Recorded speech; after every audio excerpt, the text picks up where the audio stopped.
this is the pink shrimp, a famous pattern which has caught so many fish it's not true. All over the world this fly works, and here's my version of it.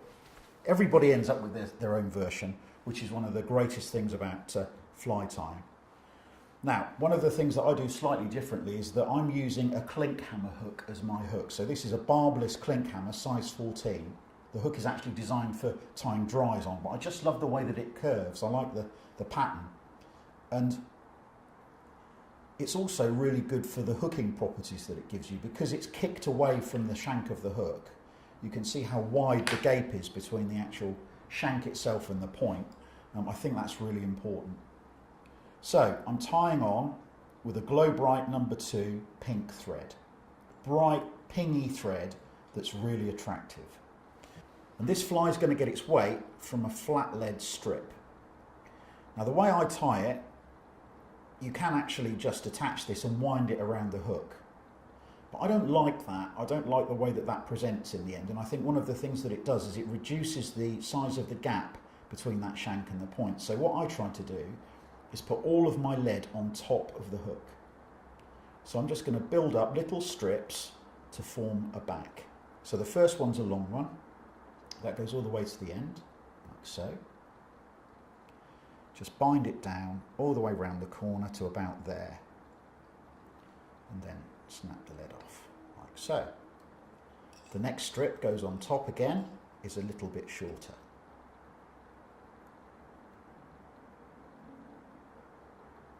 Again, just using my pink tying thread to go over the top. Stress the metal like that and snap it off. 2 more strips. This one's again shorter. You're already starting to see that sort of shrimpy profile appearing, aren't you? You can see the way that this works.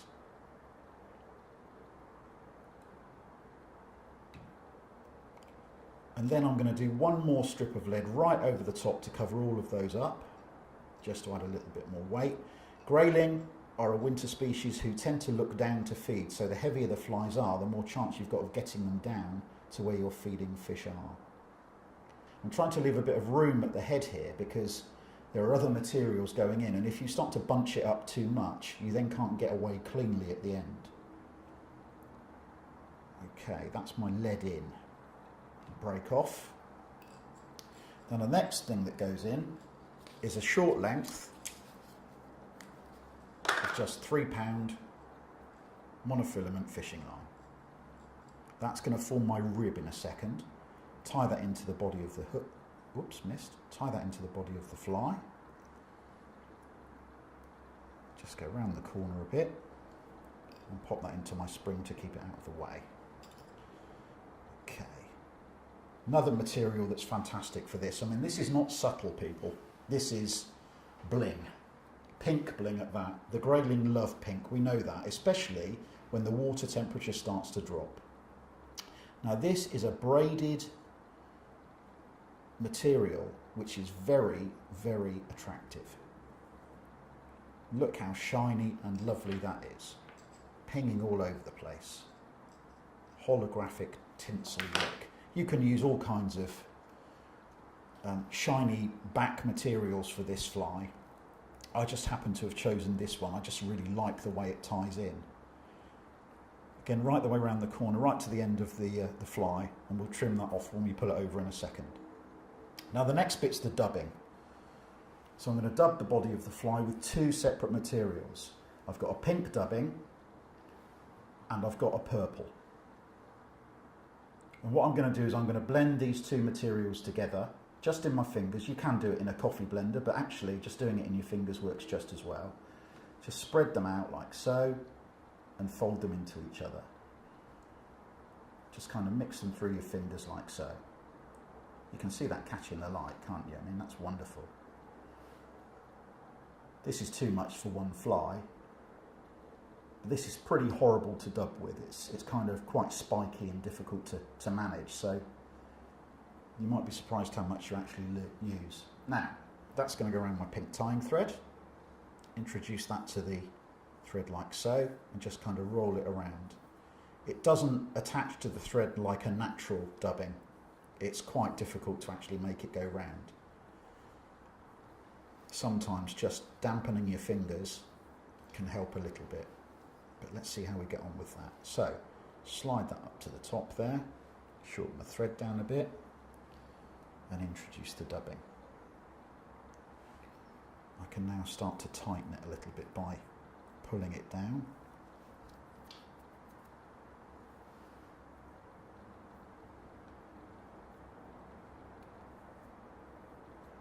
Nice and scruffy and kind of leggy.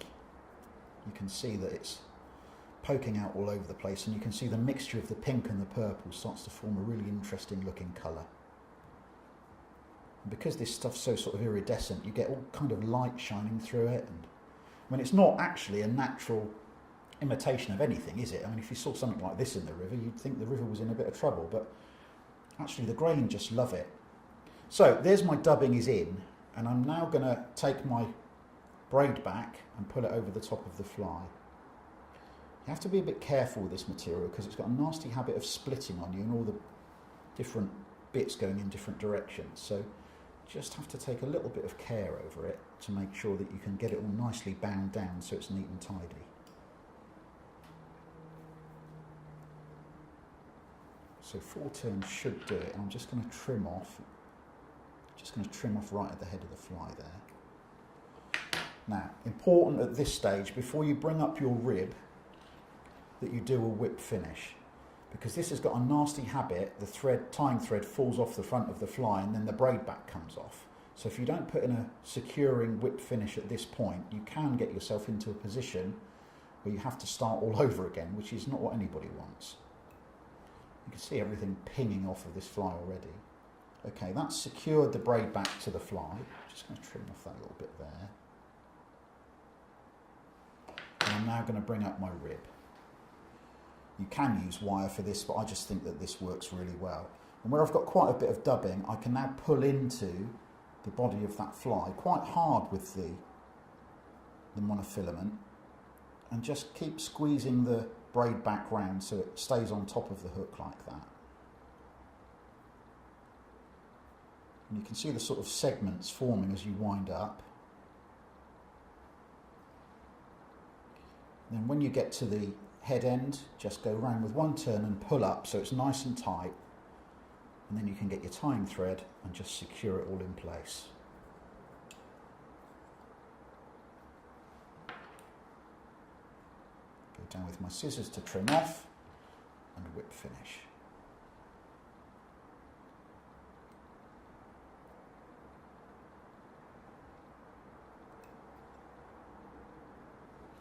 There you go. Next job, I'm just going to secure that tying thread.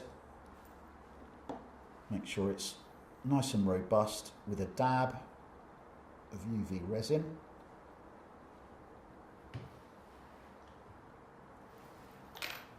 Just going to pop something through the eye of the hook so we don't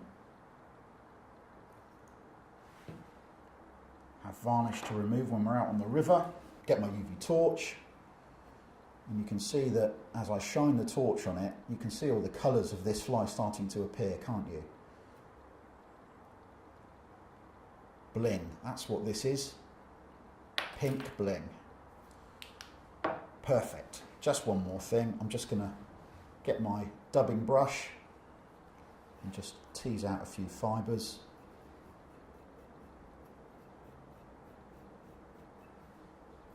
Of the dubbing. So we get that kind of leggy appearance. Bits of pink, bits of purple. Let me tell you, that thing is a fish catching machine. At certain times of year, that is absolutely devastating, that fly, and it will pull grayling from all over the place.